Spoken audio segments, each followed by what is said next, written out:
Sa ipinagutos ng 2nd Division ng Sandigan Bayan ang 70 araw na preventive suspension laban kay Senator Jingoy Estrada kaugnay ng isa sa mga kasong graft na isinampal laban sa kanya na may kaugnayan sa umano'y anomalya sa mga proyektong flood control.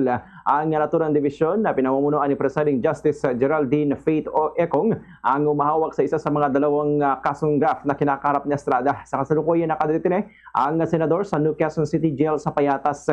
Sa kanya isinumiteng komento sa hukuman, iginit ni Estrada na hindi siya dapat masailalim sa preventive suspension dahil sa hindi pa umano siya nabibigyan ng ganap na pagkakataon upang questionin ang naging proseso ng paunang investigasyon na isinagawa ng Office of the Ombudsman at Department of Justice.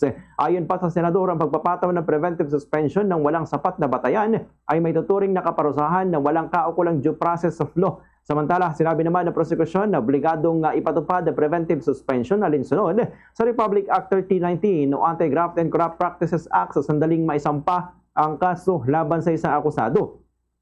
Iginit din ng prosekusyon na nabigyan na si Estrada ng sapat na pagkakataon upang questionin ang visa ng kaso laban sa kanya sa isinagawang pagdinig noong June 4 na nagsilbi rin bilang pre-suspension hearing. Sa 7 pahina ng resolusyon ng Sandigan Bayan, sinabi ng hukuman na ang naturang pagdinig ay itinakda upang resolbahin ang mosyon ni Estrada na humihiling na ibasura ang kaso laban sa kanya. Ayon sa korte, kapwa nabigyan ng pagkakataon ng kampo ni Estrada at ang prosecution na ihayag ang kanilang mga argumento sa pagdinig. Bukod dito, nagsumite rin ang depensa na nakasulat na mosyon na nagbigay daan naman upang lubos sa mailahan ng senador ang kanyang panig.